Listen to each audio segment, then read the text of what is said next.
Have you ever wondered or asked yourself, what did Abraham look like? Well, this video will be covering that very question from both a old Earth and young Earth perspective. But before we get too deep into the video, first I want to tell you guys about my social media platforms. So I have a Clubhouse account and we can actually talk to one another on it. I also host Clubhouse rooms every now and then where I might talk about history and genetics of the Middle East and Africa. I have a Twitter page, a Facebook account, and a Facebook page, as well as a Instagram, all titled The Hebrew of Israel. And what I typically do on these platforms is post upcoming videos as well as slides for my presentations. And so just be on the lookout for all of that on my social media platforms. And if you want to support me financially for the channel, you can look at my Patreon as well as my PayPal and my GoFundMe. And with all of that out of the way, let's begin with the video. First of all, we know according to the genealogy that Abraham is a descendant of Shem. Genesis chapter 11, verse 10 through 26. This is the genealogy of Shem. Shem was 100 years old and begot Arphaxad 2 years after the flood. After he begot Arphaxad, Shem lived 500 years and begot sons and daughters. And then from verse 10 to 26 it says, Arphaxad, Shelah, Eber, Peleg, Ru, Serg, Nahor. Now Terah lived 70 years and begot Abram. And as you can see on the right hand side of your screen is a simple genealogy without the verses but a straight line. Interestingly enough, a paternal lineage, and of course a map showing and displaying Semitic languages. So we will be taking a young earth approach when it comes to the phenotype of Semites, starting from Shem to Abraham. With that being said, let's begin. One of the first approaches we can use when determining the phenotype of Shem and his descendants is by looking at the writings that focus on the phenotypes and look of Shem's descendants. Luckily, we have writings from Hebrews or Jews, Arabs, Muslims, Christians, Persians, and many others that tell us the phenotype of Shem and his progeny. So the first one is the Pekri de Rabbi Eleazar from the 8th century, who says, he being the Most High, blessed Shem and his sons black but calmly, and he gave them the inhabitable earth. So Shem is blessed black but calmly, black but beautiful, and he gave them the inhabitable earth.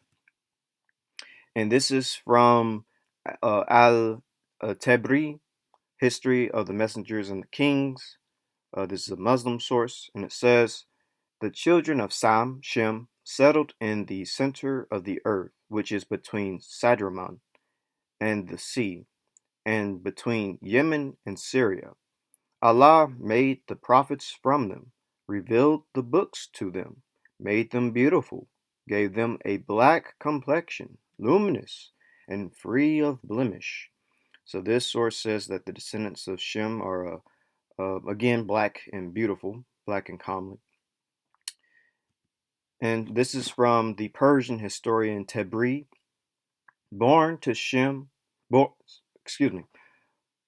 Noah were Shem, whose descendants' colors are a black complexion with a light brownish undertone and a dark blackish brown. So from this source, we get basically 3 different skin tone types. We have a black complexion for Shem's descendants, a light brownish complexion, as well as a dark blackish brown.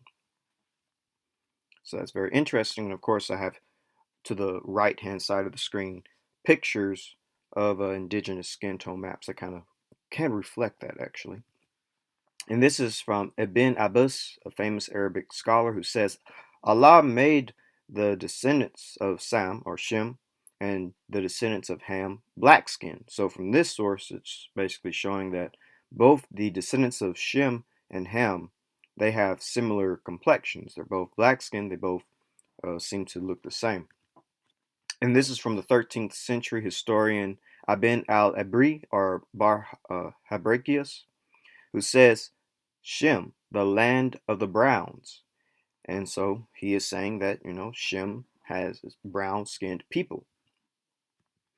As we can see, according to Hebrews, Arabs, Muslims, Christians, Persians, etc., many of them say Shem's descendants were dark skinned, specifically ranging from light brown to medium brown to even black skinned.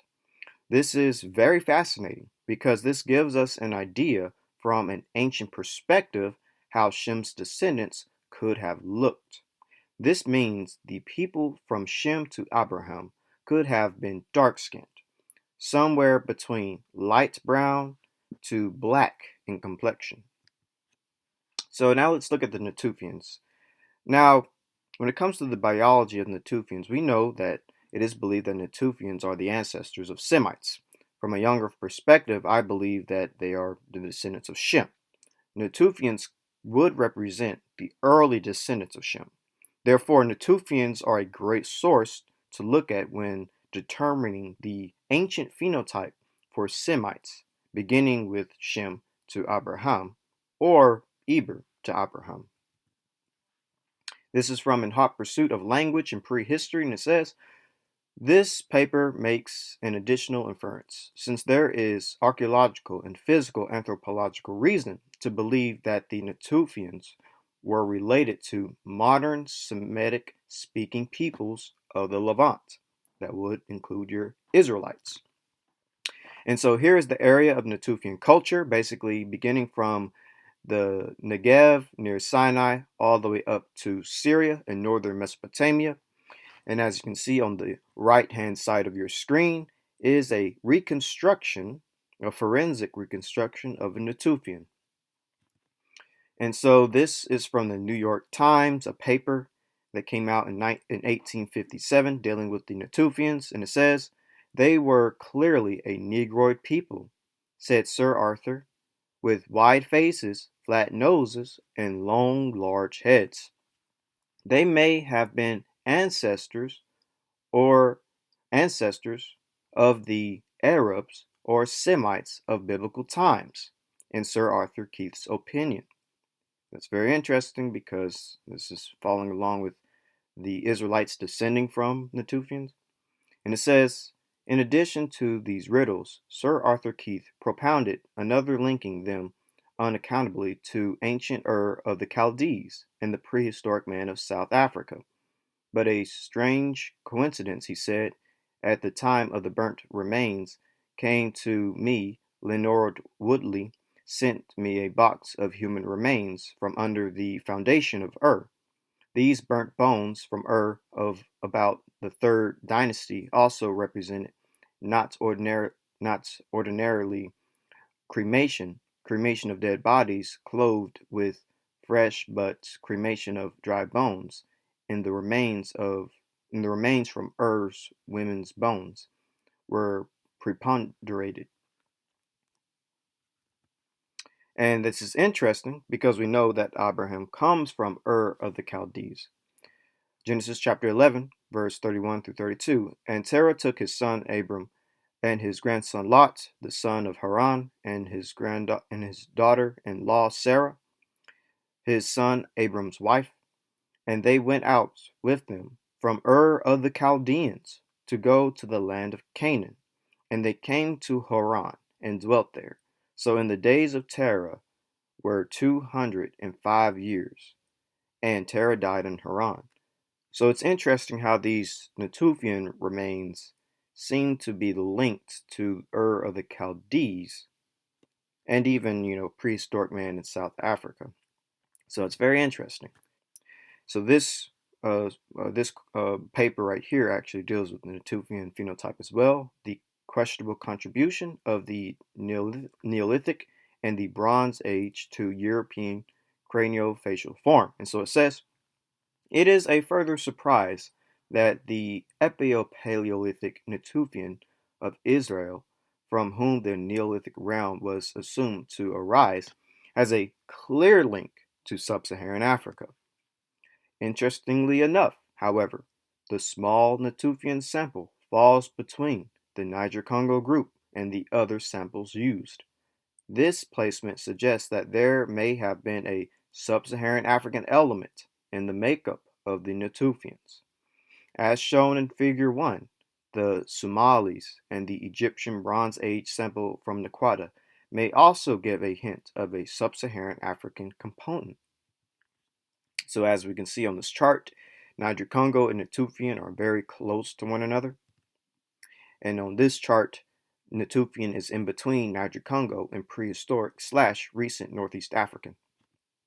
So in conclusion, if the late Pleistocene Newtophan sample from Israel is the source from which that Neolithic spread was derived, then there was clearly a sub-Saharan African element present of almost equal importance as the late prehistoric Eurasian elements. So Newtophans phenotypically look very sub-Saharan African. And I think common is a very good example of what a Newtophan would look like in the flesh. Just looking at common's features and the Newtophan's features, such as the nose, the cheekbones, the lips, the forehead, the eyes, it all seems to, and the shape of the head, both seem to look very similar. So phenotypically, Newtophans basically looked African or Negroid. This means Abraham's ancestors, Proto-Semites or pre-Proto-Semites, could have looked something like that. They could have had somewhat of an African look to them. Perhaps even Abraham, depending on how homogeneous his ancestry is. So this is very interesting. But continuing with Proto-Semites from anthropological or biological perspective, this source contribution to the history of Iran says that in a private communication, he writes that this sequence is correct for Mesopotamia. As for example, at Kish, where the Mediterranean Proto-Semite is under the Sumerian Alpine, he adds that the primitive Mediterranean type equals the Galas, etc. of Somaliland and Kenya colony, in which in turn equal the Proto-Semites. So basically, what the source is saying is that Proto-Semites look like Galas from Ethiopia or people from Kenya. And this is what early Proto-Semites looked like. They would have looked basically African. It's very interesting. So here's Kish, by the way, just in case you want a visualization. Kish is in modern day Iraq in Mesopotamia, and basically in the center part of Iraq, or a little bit to the south center of Iraq. One of the most ancient, oldest Semitic civilizations where we're getting these bodies from.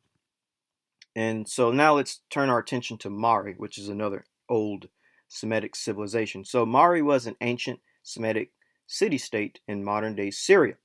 It flourished as a trade center and hegemonic state between 2900 BC and 1759 BC. As a purposely built city, the existence of Mari was related to its position in the middle of the Euphrates trade routes. This position made it an intermediary between Sumer in the south and the Ebelite kingdom in the Levant in the west. And so as you can see, there's a map of Mari. It encompassed a very wide area. And on the bottom is a mural from Mari showing what the people look like, how they depicted themselves. So let's get a bit closer image.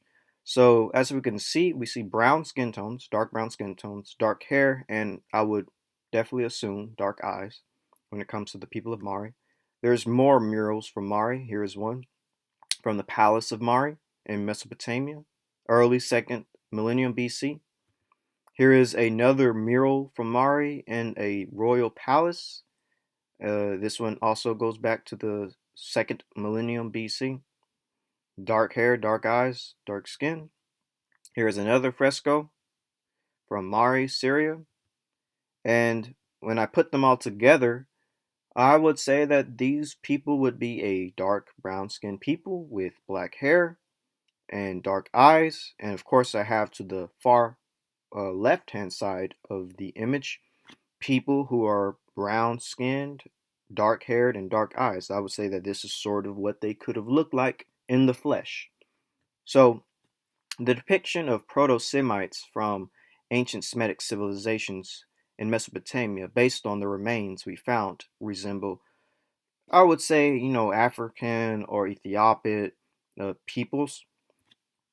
Abraham came from the region of Padad Amram, uh, slash Amram Nehoram, near Syria. So now let's look at the people in ancient Syria in this time, because it was a very mixed area. Although many peoples lived in this land, there was an ancient Semitic inhabitants that was described by writers as being very dark skinned, specifically, basically black in complexion. Not only are there depictions, but there are also descriptions of these black Syrians slash Arameans by other local peoples, such as the Syrians and also foreign peoples like the Egyptians. So there are descriptions and depictions. So this is where I believe Abraham would have lived. He would have lived in Kasdim and in Syria near Amram, as you can see. And let's deal with the description. So this is from Henry Skersey, who says the white Syrians whom Strabo places in this region must be Hittites. Indeed, there are specially contrasts with the black Syrians, who are said to live east of Armenus and must consequently be Aramians. So basically, east of Armenus, there are a group of black-skinned Syrians who are called Arabians. And so here's the Armenus Mountains, and he said it's east, so it'll be in this locality. And of Kasdim would also be east of the Arameus Mountains, because this is where the Arameus Mountains would be, and it'll be towards the east in the similar geographical region that Abraham would have been in, such as Padad and Maram. So let's look at the people of this region. So it says the Chaba Arabs, the present possessors of the south of the more southern parts of Babylonia, are nearly black, and the black Syrians of whom Strabo speaks seems intended to represent the Babylonians. So, of course, Strabo even spoke, a Greek historian even spoke of these black Syrians, or these black Syrians, and even connects them to Babylonia, the southern parts of Babylonia as well. And by the way, that was from the greatest empires and civilizations of the ancient world by George Rawlson. And here's another quote from a dictionary of Greek and Roman geography. It says, Lycio Syri, the ancient name of the Syrians inhabiting Cappadocia, by which they were distinguished from the more southern Syrians who were of a darker complexion. So again, from various quotes, we do see that there are two types of Syrians. I'm not saying that every single Syrian is black. According to these quotes, there are two types of Syrians. You have lighter skinned Syrians that seem to have been a little bit more north and west, and then you have the darker Syrians who seem to be a little bit more south of Syria and a little bit more east of Syria. So it wasn't just all dark skinned. There was definitely lighter skinned or whiter skinned Syrians, but basically what I'm alluding to is that there's two types of Syrians in ancient times, according to the Greeks and the Romans. So here's a depiction of the dark-skinned Syrians or Arameans.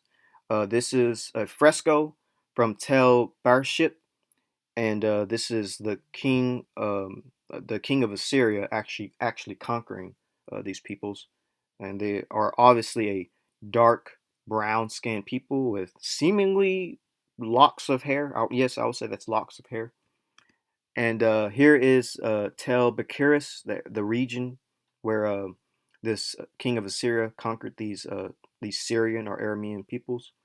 Very close, of course, to the area that Abraham would have lived in Ur of Kasdim, where all these people are said to have been dark-skinned Syrians. So it's very interesting. And so you can actually find this fresco at the Louvre Museum. They have it there. And again, they depict these light-skinned Assyrians attacking these very dark-skinned Syrians or Arameans, who have a dark brown complexion, black hair, with locks. Here's a little closer image from inside the museum, someone who took a photo. And also, the Egyptians depicted these dark-skinned people in Syria, Bedouin people in Syria from ancient times. You can find this at the Global Museum, the Global Egyptian Museum.org.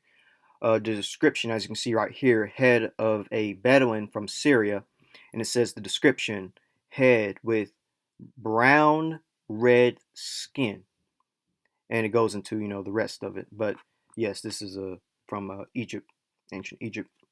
Another one from Syria. This is the global museum, the Global Egyptian Museum.org. Again, head of a Bedouin from Syria, and again, head with brown red skin. And this is again from ancient Egypt, dealing with Syria, some of the inhabitants, some of the people they captured. And so when you put all these images together, both the depiction by the Assyrians and the depiction by the Egyptians of these dark-skinned Syrians or Arameans, you kind of do see a very interesting commonality between them all. First, the skin tone. Obviously, both ethnic groups, the Assyrians, when they depicted these people, and the Egyptians, when they depicted these people, depicted them dark brown skinned. Furthermore, they depicted them with these locks of hair, which I found to be very interesting. The Assyrians depicted them with locks of hair, and the Egyptians depicted them with locks of hair. Furthermore, they also depicted them with these hair. I almost want to say not a crown, but like a head wrap or type of a type of band around the head. I'll say a band. So the Assyrians depicted these groups with bands around their heads, and so did the Egyptians. So I find that to be very interesting. How in two different parts of the world, in Assyria and Egypt, they're depicting these black or these dark-skinned Syrians or Arameans very similarly. It's very interesting. So Abraham could have looked like these quote unquote, black or brown Syrians, since he comes from that part of the world of Padad Amram and Aram Nahor. So, according to the scriptures, Abraham was from Ur of the Chaldeans.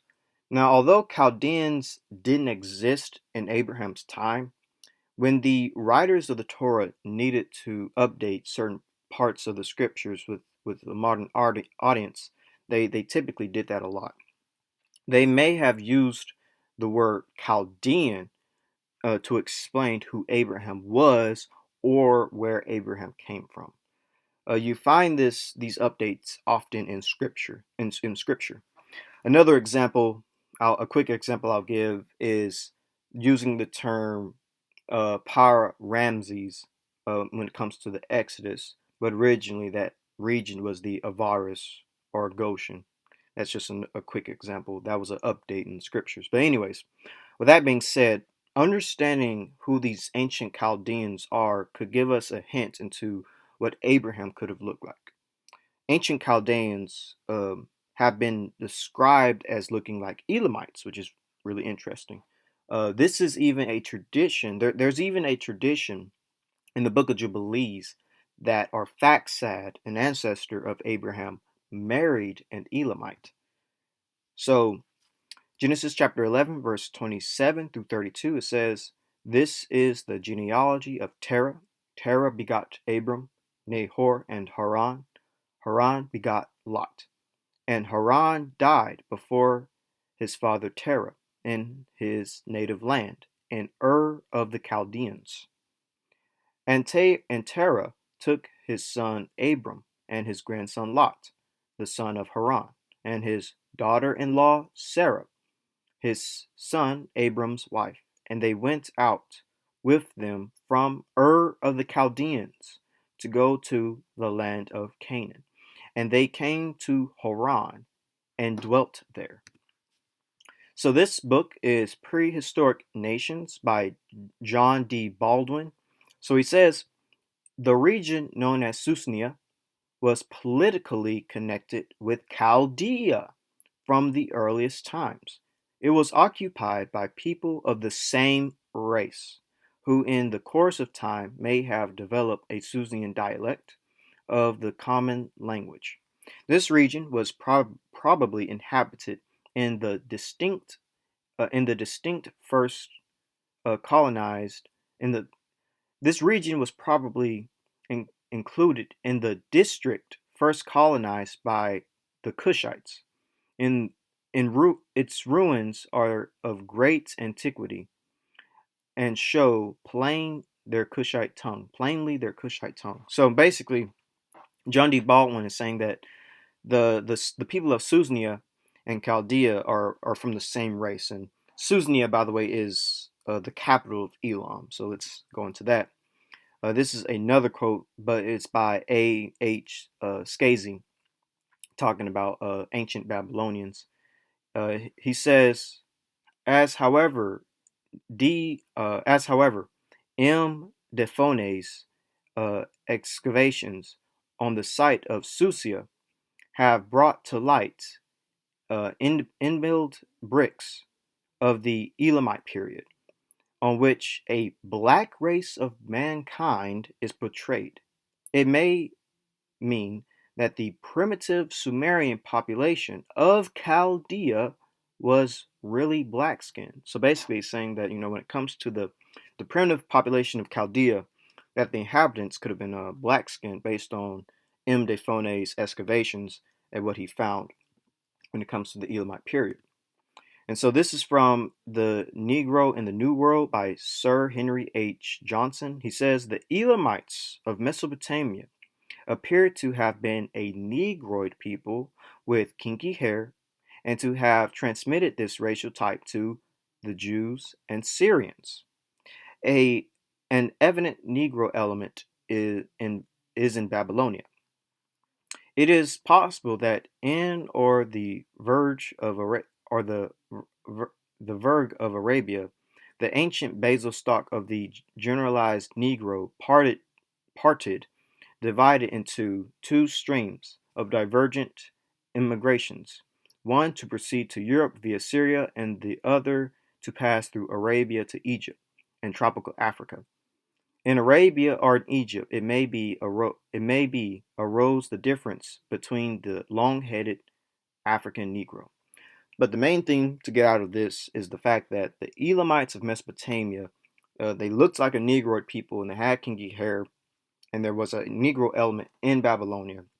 And interestingly enough, it may have been passed to the Jews and the Syrians. But the interesting one is the Syrians because, of course, Abraham coming from what we just talked about, Abraham and the dark-skinned Syrians. That part is very interesting.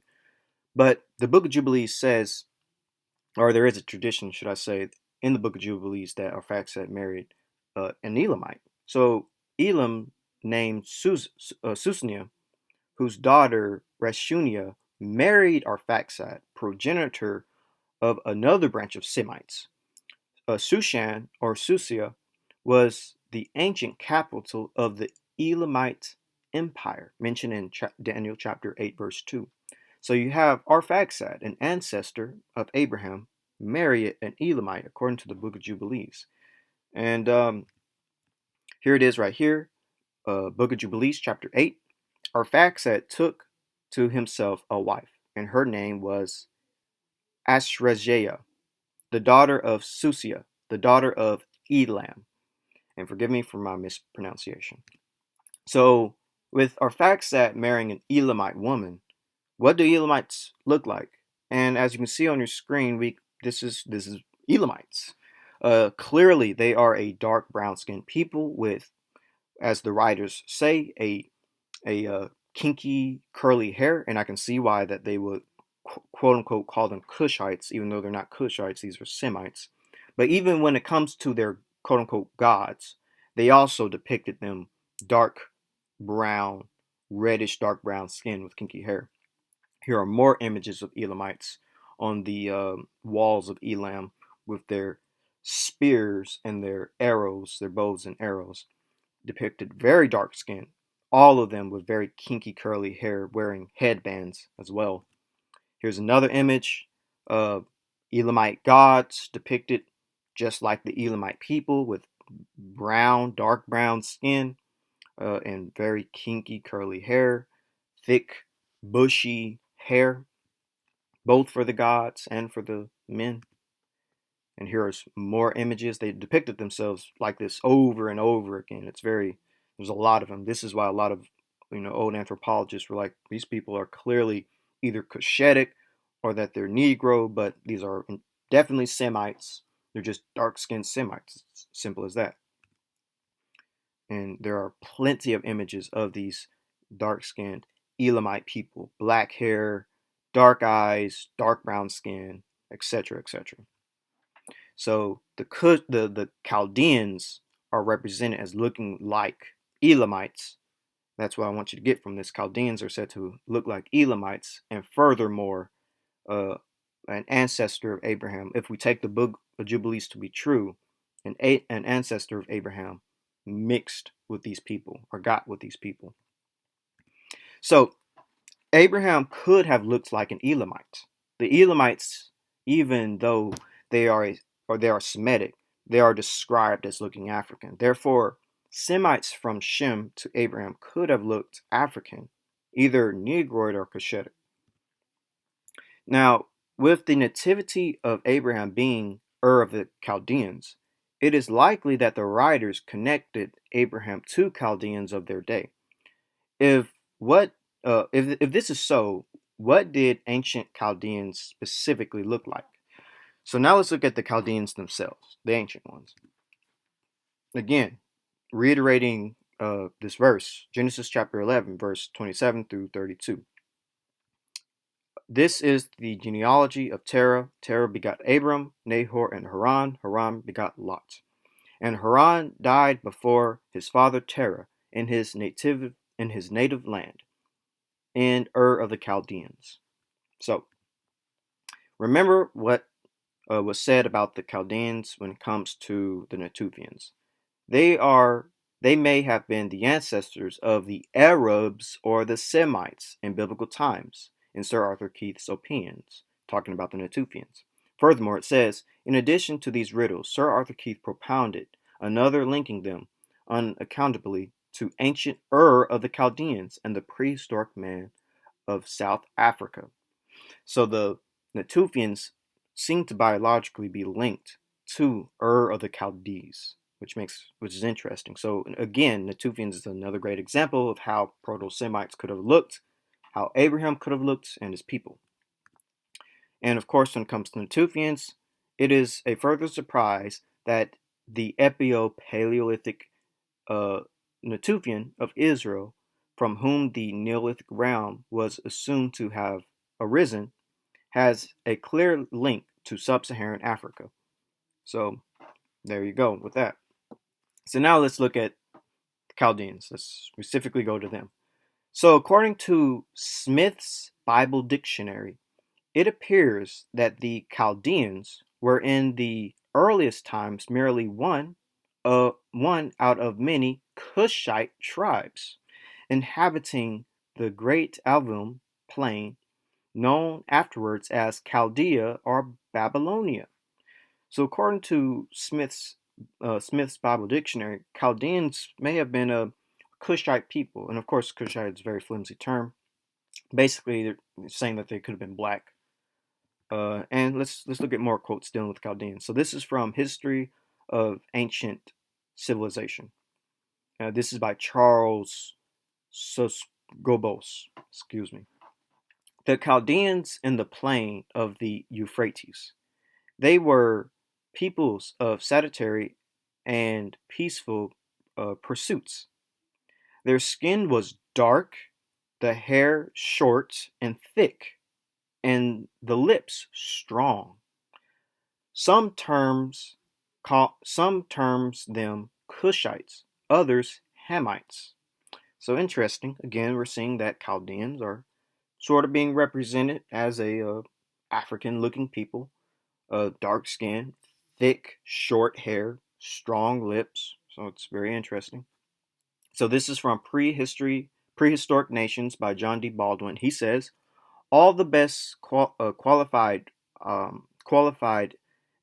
investigators agree that the evidence already obtained shows conclusively the Cushite or Ethiopian origin of Chaldea. So yet again, we see that Chaldea is being represented uh, with a African look of people, Cushitic or Ethiopian type. This book is a book of the beginnings, volume 2 by Gerald Massey. And he says the primitive Chaldeans and Babylonians were known to the Greeks by the name of Chaldeans and Kephians. The Kephians were synonymous with Ethiopians. So yet again, we're seeing this connection with African peoples, with Chaldeans. And so this is from The Beginnings of Civilization by Charles Woodward Hudson. He says the Cushite Arabians and possibly the Chaldeans are the founders of the first historic civilization in Babylonia, being certainly Hamitic, though early mixed with Semitic tribes long before the Assyrian rule. So yet again, we're seeing Chaldeans being connected to Cushite Arabians, which could be your Joktonites, and being, connected to Hamitic peoples, which is very interesting.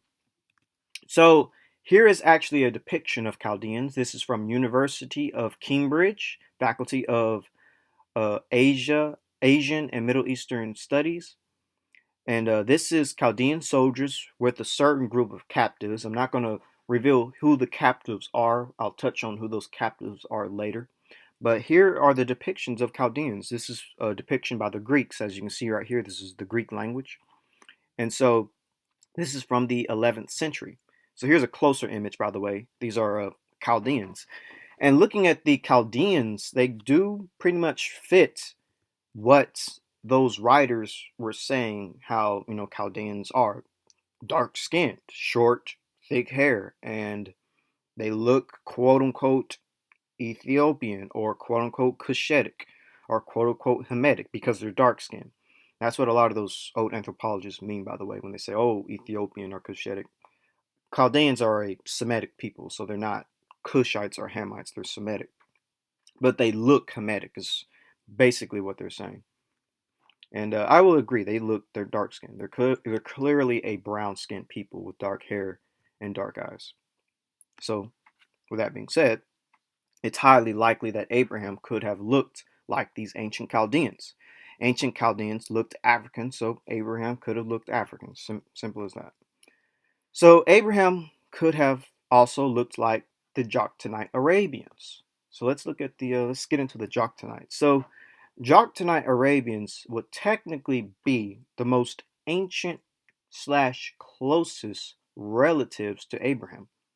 Joktan was the son of Eber and the brother of Peleg. This makes Joktan and his descendants closely related ethnically to Abraham, ethnically. Therefore, genetically speaking, indigenous Arabians have the highest amount of Newtophan ancestry. Joktonites are considered to be pure Arabians. A great example of Joktonites that Abraham could resemble are the Sabians. So just to do a quick recap on Joktan. Joktan, Quoktan, Koktan. Joktan's descendants are called Joktonites. There is an Arab tradition that Joktan was the ancestor / progenitor of all the pure Arabian tribes of Central and Southern Arabia. ATS Bible Dictionary, Joktan, son of Eber, and by him connected with the Hebrews and other Shemitic families. he is believed to be the Khoktan or Yaktan, to whom Arabian writers trace their purest and most ancient genealogies. Easton's Bible Dictionary, there is an Arab tradition that Joktan, Khoktan, was the progenitor of all the purest tribes of central and southern Arabia. So here's just a visualization of the lineage. So we have Eber, and his sons are Peleg, whom Abraham would descend from, and eventually the Israelites.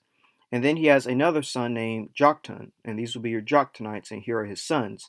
Famous people such as Sheba, Ophir, and Havilah. And these Joktanites would be the most ancient relatives to Abraham that we can glean from, and of course the closest. So Joktanites would be a good example of how Abraham could look. So now let's actually look a little bit deeper into the original Arabian population.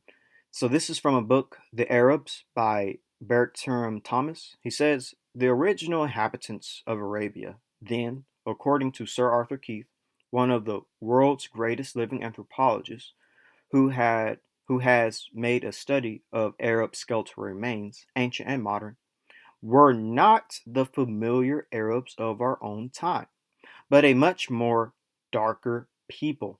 A proto-Negroid belt of mankind stretched across the ancient world from Africa to Malay, giving rise to the Hamitic peoples of Africa, to the Dravidian peoples of India, and to the intermediate dark people inhabiting the Arabian Peninsula. Very interesting. This is from the Negro in the New World. It says, it is quite conceivable that the great peninsula of Arabia was once populated, as far as its natural conditions allowed, by a primitive Negro stock. So many sources are pointing to the idea of a proto-Negroid or primitive Negroid looking people in old Arabia. This is from Henry Fields. He says, among these Negroid features which may be counted normal in Arabs are the full, rather everted lips, shortness and width of nose, certain blanks in the bearded areas of the face, between the lower lip and chin and on the cheeks, large, luscious, razor-like eyes, and dark brown complexion. That's the key thing, a dark brown complexion, and a tendency for the hair to grow in ringlets. And here's the most interesting thing from Henry Field. He says, although the Arab of today is sharply differentiated from the Negro of Africa, yet there must have been a time when both were represented by a single ancestral stock. In no other way can the prevalence of certain Negroid features be accounted for in the natives of Arabia. So basically saying that there must have been a time when both, seemingly like both the Negro and the Arabian was like one type of population or descend from one type of ancestral population, but they split. And I think that's very interesting. And of course, on the left of your screen, you see Arabs or Arabians by photos taken of them back in the 1930s by Brian Thomas. This is in the Arabia Felix near the Hejaz, so it's very interesting. And of course, when it comes to the Encyclopedia Britannica, the 9th edition, it says that regarding the origin of the Arab race, a third is the name Hamir or Dusky, a circumstance pointing, like the former, to African origin. The fourth is the Hamiric language. The Hamiric language are African in character, often in identity. Indeed, the dialect commonly used along the southeastern coast hardly differs from that used by the Somali Africans on the opposite shore. The pure Arabs, like the Joktanites, differ from that of the north. Sixthly, the pre-Islamic institution of Yemen and its allied provinces, its monarchies, courts, armies, and serf bears a marked resemblance to the historical Afro-Egyptian type, even to Abyssinians, which are East Africans. Seventhly, their physical confirmation of the pure-blooded Arab inhabitants of Yemen, Hadranite, and Oman. Other particulars point in a African rather than an Asiatic direction. Lastly, the extreme fallacy of marriage, which exhibits in all cases, which exists in all cases of the southern Arabs with the African races. The fecundity of such unions and the slightness of even absence of any caste feeling between the dusky, pure Arab and the still darker native of modern Africa may be regarded as pointing in the direction of a common of a unity of a community of origin. So basically what he's saying is sort of similar to what Henry said, is that, the peoples like the Abyssinians of East Africa and the Arabians on the other side of the Red Sea, the southern Arabians, seem to have a similar joint union or joint origin. And that seems to be the case when you look at the Jokhtanites.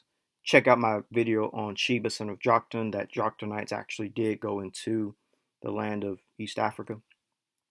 But continuing more understanding of these Arabians, Henry Field in his Ancient and Modern Humans, his book Ancient and Modern Man in Southwestern Asia, says Dravidian and Arab have in them an inheritance of a common stock, an inheritance which has been retained more completely by the natives of India than by the people of Arabia.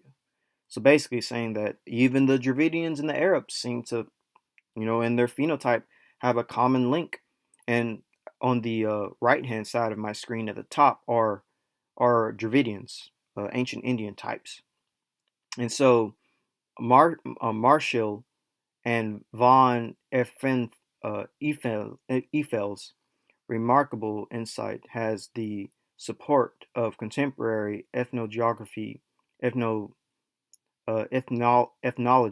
and modern genetic research, Sir Arthur Keith and Dr. Wilton Moran Corrigan, in their discussion of by the way, the book is called The Racial Characteristic of the Southern Arabs. They say, the Arabian Peninsula was at one time occupied by a people intermediate to the Somalis on the one hand and to the Dravidian peoples of India on the other. So basically they're saying that the original Arabian population was something in between a Somali and a Dravidian. And on the bottom of the screen, on the right hand side of the screen, is a Somali. And so basically, like I said, they're saying that the original Arabian population was looking like a Dravidian or a Somali, something like a mix of the two, which is very interesting. And so this is a quote dealing with the Jokhtanites, and it says, the people of Defar are of the Joktan, are the Quaktan tribe, the sons of Joktan, mentioned in Genesis. They are of Hamitic or African rather than Arab types. And there to the right-hand side of my screen is a chief from Defar, so that's what they're saying that Jokhtanites look like. And I find this all to be very interesting, how the Chaldeans, the Elamites, the Jokhtanites, the Arabs, they're all being referred to as looking like Hamites or Africans, even when it comes to Proto-Semites from those earlier quotes that I read with the Euro-African. All of these people are saying that they look like Hamites and Africans. And furthermore, this fits perfectly with what those quotes said about those quotes from Hebrews and Arabs and Christians and Persians who say Shem descendants are brown and black, and how Shem's descendants look like Hamites. It all just sort of comes together perfectly. So let's deal a little bit more with the Jokhtanites because I'm not done. This is from Prehistoric Nations by John D. Baldwin. It says, in the traditions, Saba, described as a descendant of Khaktan, is the next personage who represents an important historical epoch, the legends connect him with the southwestern quarter of the peninsula, and with a kingdom that seems to have included Yemen, Hadramaut, and Hejaz, and other districts. Hamir, a descendant of Saba, is another royal personage to whom special but unexplained historical importance is attached. So, this is from African presence in early Asia. It says the Encyclopedia Britannica gives a description of the physical qualities of the original Arabs, and it says, who will be Jokhtanites, and it says the the inhabitants of Yemen, Hadramaut, Oman, and the adjacent districts, in the shape of the heat, color, length, the slenderness of the bones, and scantiness of the hair, point to an African origin. They claimed descent from Khoktan. These Yemenite kings, descendants of Khoktan and Hamir the Dusky, a name denoting African origin. The general characteristics of the institutions of Yemen bore considerable resemblance to the neighboring ones of the Nile Valley. So basically, they're saying that, these people who descend from the legendary Joktan or Khwaktun, they look like or seemingly have an African origin, and they look like people of the Nile Valley. And this quote right here, this is early the nations of the southeast, early Israel and the surrounding nations by Archibald Skersey, says the people of Sheba belong to the South Arabian stock. In both blood and language, they differed considerably from the Semites of the north.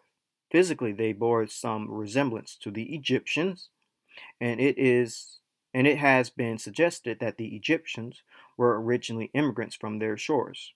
Some of them crossed the Red Sea and founded colonies in Africa, in the modern Abyssinia, where they built cities and introduced the culture of their former homes. Like the Egyptians, the Babylonians, they were a literate people. Their inscriptions are still scattered thickly along the ruins of their towns, written in the letters of the alphabet, which is usually termed Phoenician. So basically, from this quote, the people of Sheba, who descend from the southern Arabians, which would be your Jokhtanites, they look like Egyptians, according to the source, which of course is very interesting. Furthermore, they say that these peoples migrated even into modern day Abyssinia, which fits along with your Ethio-Semitic people that I talked about in my video, Sheba, son of Joktan. And there to the right hand side of your screen is ancient depictions of Egyptians. Basically, these people would have been dark brown skinned, black haired, dark eyed. And of course, the description of, Joktanites looking like Egyptians fits along with what Elliot Smith said in his book, The Ancient Egyptians and the Origin of Civilization. There is a considerable mass of evidence to show that there was a close resemblance between the Proto-Egyptians and the Arabs. So it's funny how all these books sort of just follow along. And of course, when it comes to the Proto-Egyptians, they were dark-haired, which was associated with dark eyes and a bronze complexion. They had black eyes and a ruddy brown skin. They had brown irises, brown skin. The iris was black and dark brown, and they looked like people of Northeast Africa. The Proto-Egyptians had a coppery brown skin color.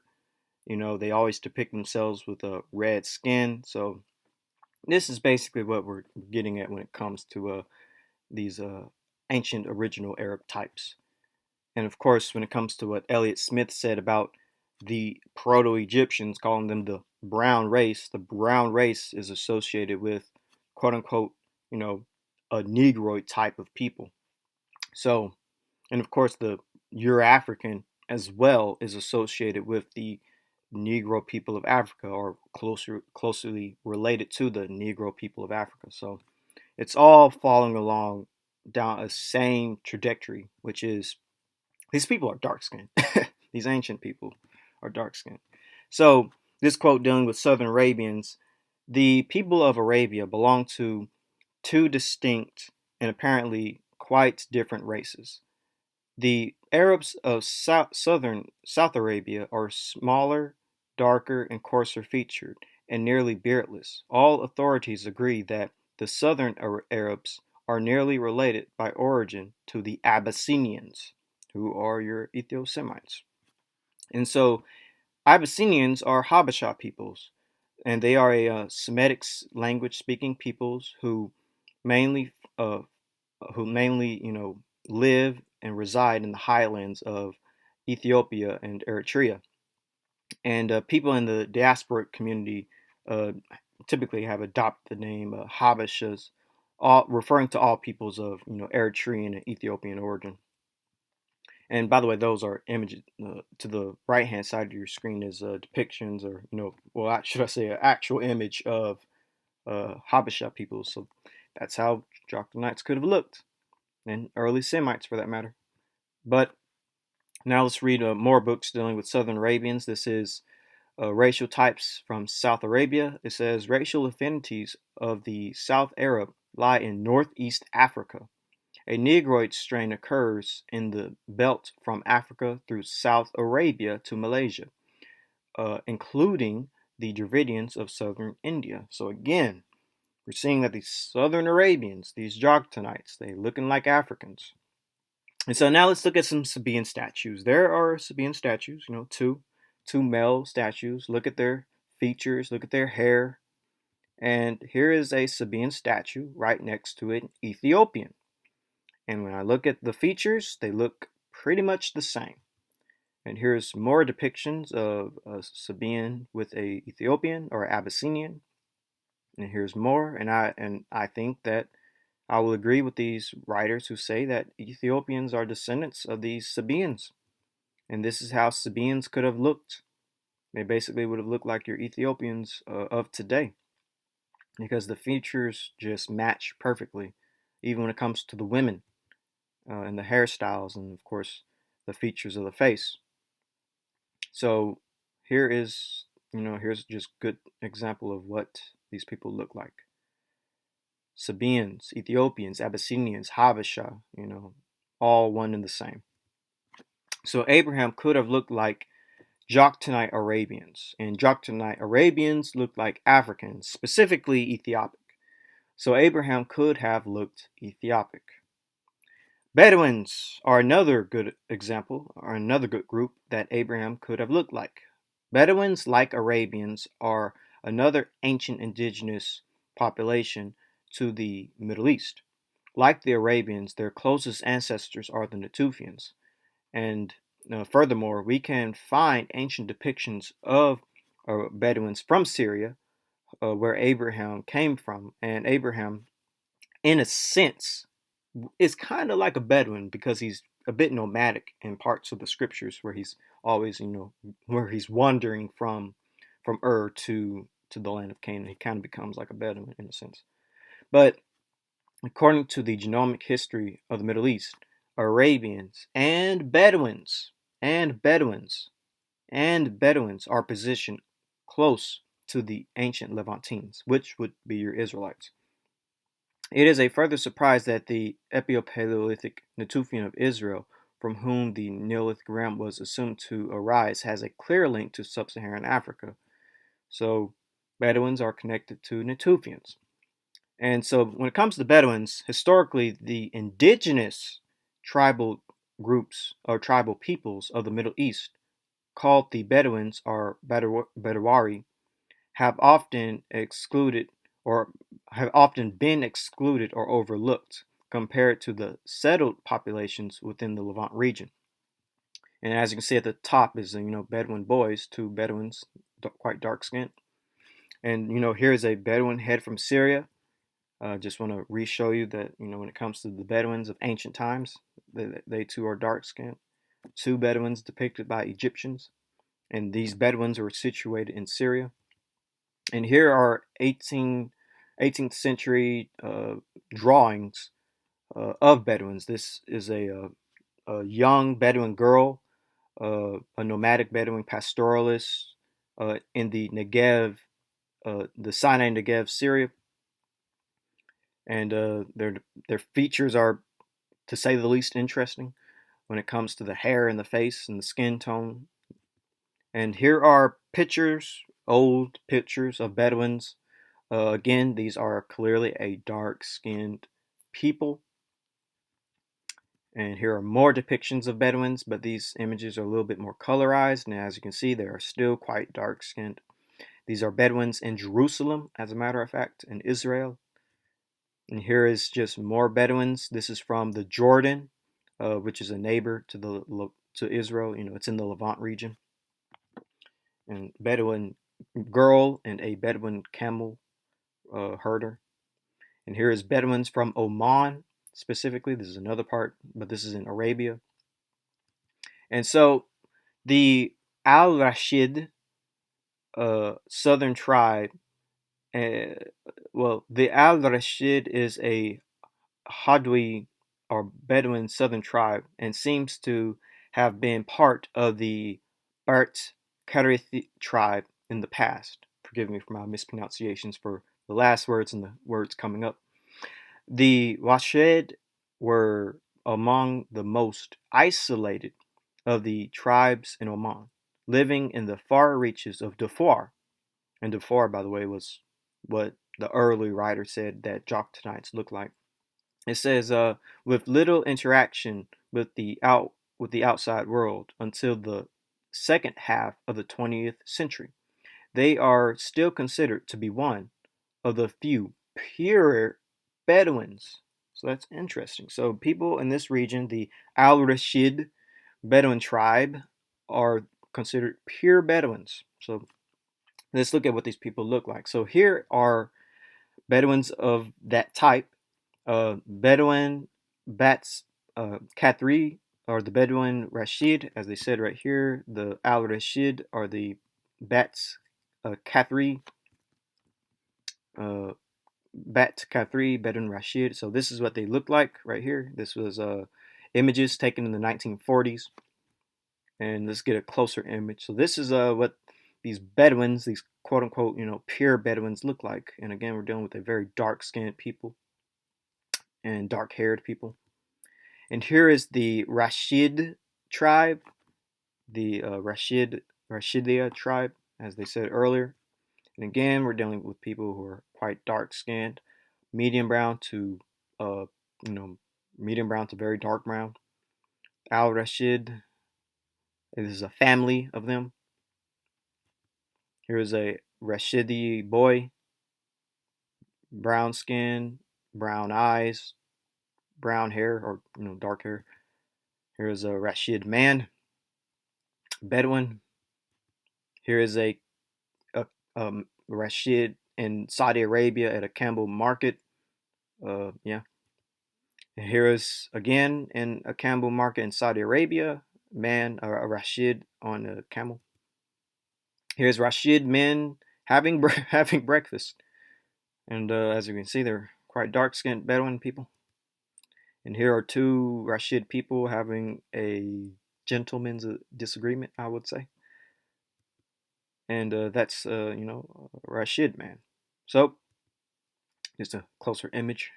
So Abraham could have looked Bedouin. Bedouins are typically dark-skinned, dark-haired, and dark-eyed. Abraham likely had dark brown skin, dark hair, and dark eyes. And basically, I would say, that's what, Abraham could have really looked like. So now let's look at the Greek and the skin tone map. There seems to have always been an understanding that the Middle East had dark-skinned inhabitants. The Greeks recorded this. Furthermore, if we look at indigenous skin tone maps of the world, you can clearly see what the complexion of people would be based on UV maps.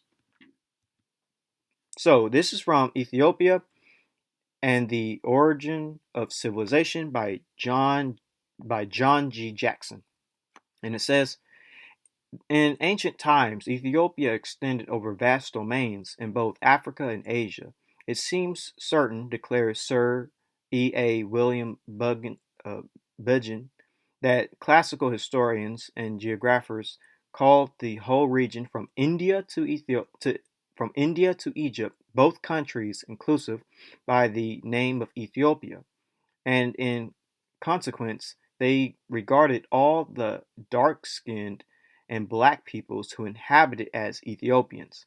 Mention is made of Eastern and Western Ethiopians, and it is probable that the Easterners were Asiatics and the Westerners Africans. In addition, uh, Bulgin notes that Homer and Herodotus call all the peoples of Sudan, Egypt, Arabia, Palestine, and Western Asia, and India Ethiopians. Another classical historian who wrote about the Ethiopians was Strabo, from whom we note the from whom we quote the following. I assert that the ancient Greeks, in the same way as they classified all the northern nations with which they were familiar as Scythians, etc., so I affirm they designated as Ethiopians the whole of the southern countries towards the ocean. Eudorus says that the Egyptians were considered as occupying all the southern coasts of both Asia and Africa, and adds that this is an ancient opinion of the Greeks. And so this is from A History of Ethiopia, Volume 1, Nubia and Abyssinia, E.A. Williams Budgel. And he says, though the country of Ethiopia is frequently mentioned by classical writers, Homer, Herodotus, Strabo, Diodorus, Pelopi, and others, Homer speaks in the Odyssey, the Ethiopians uttermost of mankind, these eastward statutes, those towards the west. These extracts only show that Homer thought that they were Eastern and Western Ethiopians. From these various statements, we may conclude that Homer and Herodotus called all the peoples of the Sudan, Egypt, Arabia, Palestine, and Western Asia and India Ethiopians. Homer invented the name Ethiopia and Ethiopians. As Herodotus, Strabo, and Pelopi connect Ethiopia with Egypt. And there is no doubt that the earliest classical writers considered to be Ethiopians, all the peoples who were swarthy or brown-skinned or black-skinned, including the Negroes, and the country in which they lived, whether the Sudan or Western Asia or India, to be Ethiopia. So basically, people from Africa to the Middle East to India were all called dark-skinned people. They were all called Ethiopians, which is basically dark-skinned. And just to give you the Greek understanding of Ethiopia, it means to be burnt-faced, basically dark-skinned. The sun kissed these people. The sun kissed these people. The sun, it touched these people. It made them dark because when you burn something in fire, like a piece of paper or wood, it turns dark. It turns to ash. So that's what they mean when someone's an Ethiopian, that they're a burnt-faced person. And so, just to give you a quick understanding of Ethiopids are characterized by very dark skin with a reddish tint, tightly curly hair, narrow, high nose, a tall, slender stature, and long heads and face, marked chin, thick lips. Besides affinity to other sub-Saharan Africans, they are linked to early Caucasoids who partially left and migrated back to Africa. So that's the Ethiopid phenotype. So here's a skin tone map dealing with UV radiation and what indigenous peoples would have looked like, had migration not occurred and things like that. This is what the natural skin tones of people would be. And this is here's a UV understanding when it comes to the heat of the world and the coldness of the world. As you can see, where it is red, purple, blue, red, and yellow, that's where people will be kind of dark skinned and brown. And as we can see, it kind of overlaps with the Middle East. Indigenous peoples of the Middle East would have ranged from a light brown to a medium brown to a black complexion. Kind of like what most of these quotes have been saying. And basically, when it comes to type 4, brown skin rarely burns with sun exposure. That fits with the Middle East, and it's common in the people of the Mediterranean descent. Now, when it comes to dark brown skin, very rarely burns with sun exposure, common in the people of the Middle Eastern descent.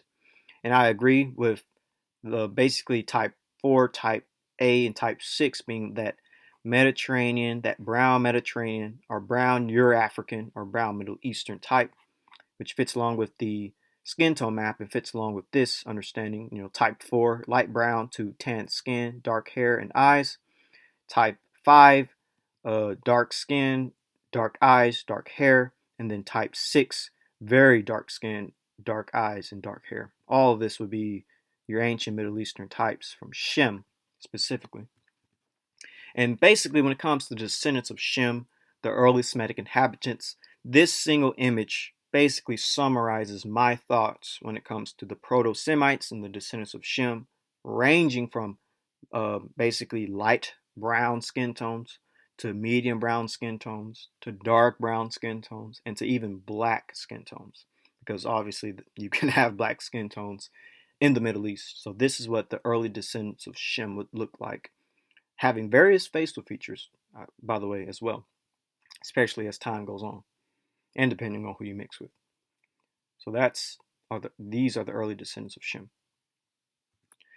And here's the global map of indigenous skin tones, what the skin tones of Shemites would have looked like in the earliest of days.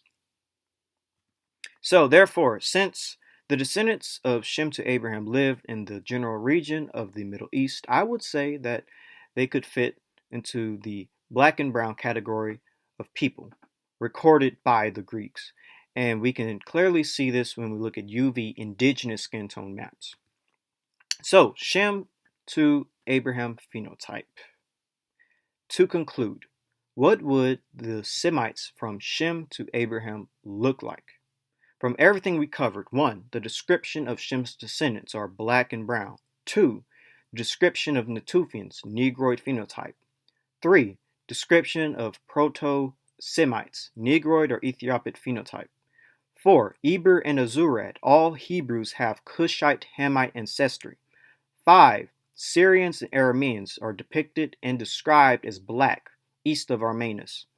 6. Chaldeans and Elamites described as Negroid or Ethiopic. 7. Chaldeans described as Cushitic/Hamitic looking. 6. Joktanite Arabians described as Cushitic and Hamitic looking. 9. Proto-Arabians described as Proto-Negroid or Primitive Negroid looking. 10. Bedouins, phenotypically black to brown skinned when it comes to Middle Easterners. And 11. Greeks said that peoples of the Middle East looked like Ethiopians, and 12 UV maps show that indigenous peoples would have looked brown and black. I didn't add 11 and 12, but went ahead and said it. Based on all of this from a young Earth perspective, and technically you can even use this for an old Earth perspective, but based on a young Earth perspective, I would say that Proto-Semites from Shem going down the line to Abraham from the genealogy would have looked somewhat African, but also Arabian, but with a visual representation of what Semites and what Abraham could have looked like using everything we covered. Here's basically the summary. This is how Abraham and early Semites could have looked. Everything on one nice image. We have the Chaldeans, the people of Mari, Syria, the Black Syrians or Arameans, the Elamites, the Black Bedouins of Syria, and the Sabians and Abyssinians. Everything on one image. So this is how I would say, early Semites, how I would say Abraham could have looked like based on everything we covered, just dealing with ancient populations alone. This is the best example that I can provide. So, as stated before, I would say Proto-Semites from Shem going down to Abraham from the genealogy would look somewhat African, but also Arabian. After all, early Asiatics looked African, and early Semites were believed to be Africans. Early West Asians resemble Africans, sources at the top. A comparison of craniofacial features of major human groups. And here is from a conversation with Christopher Eretz. After all, the early Semites were just a few Africans arriving to find a lot of other people already in the area. And as we know, Shem, he is the ancestor of Semitic peoples, and Abraham, Isaac, and Jacob are descendants of Shem. Therefore, I would say Abraham could have looked something like this. To summarize, dark skinned, medium brown to black, black hair, dark brown eyes. Simple as that. That's how I think Abraham would have looked, as well as Isaac and Jacob and the 12 sons. Abraham, Isaac, and Jacob and the 12 sons would have looked dark skinned, either medium brown to black, black hair, perhaps curly or wavy, and dark brown eyes. And this is the image I would say Abraham would have looked. I think biblical Abraham would have looked something like this man right here. This is my best example, I would say, for Abraham. So this concludes the video. What did Abraham look like from an old earth and young earth perspective? Hopefully you enjoyed the video. If you have any questions, please leave a comment down below. Don't forget to like, subscribe, and share the video, and click the bell. And follow all of my socials for more information, or to contact me that I mentioned at the beginning of the video. And with all that out of the way, have a great day. Shalom.